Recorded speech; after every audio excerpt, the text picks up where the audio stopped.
जरठपण अस उपदेसा मन जरठपण अस उपदेसा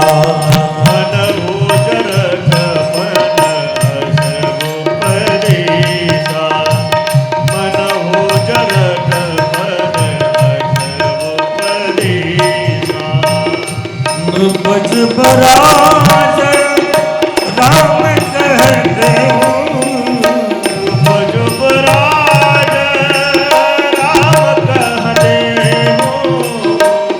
बज बराज राम कहते बज बराज राम कहते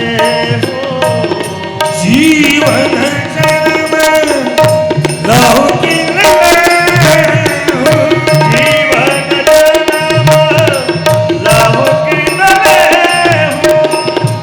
जीवन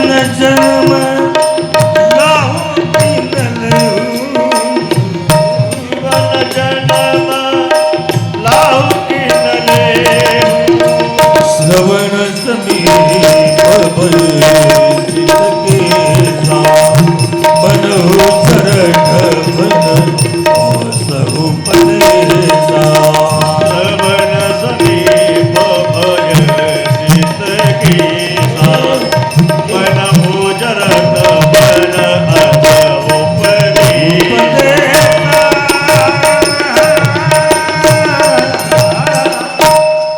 कानाजवळचं एक केस पांढरं दिसलं आणि मुकुट वाकडा, दोन गोष्टी लक्षात आल्या.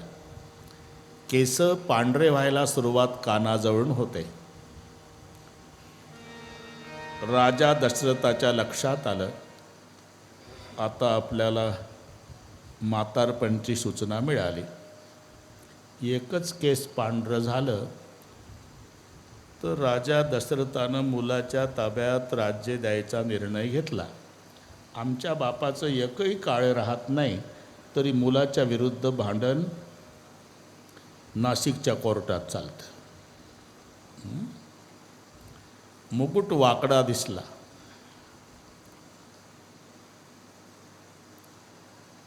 बापरे, पेढ्याचा पुडा आला असन. ताई आहे, त्यांच्या लक्षात आहेत.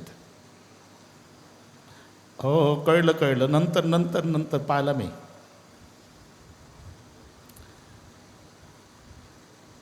मुकुट वाकडा म्हणजे काही असंही म्हणतील. दशरथ राजाला मुकुट होता, त्याचा वाकडा झाला म्हणून कारभार मुलाच्या ताब्यात द्यायचा प्रश्न आला. आपल्याला मुकुटच नाही, वाकडा व्हायचं कारण काय? तर मुलाच्या ताब्यात कारभार द्यायचा प्रश्न येतोच कुठे, असे याच्यातले दशरथ डोके चालवतील. तर मुकुट मी सांगतो, फक्त वाकडा आहे का सरळ तुम्ही ठरवा.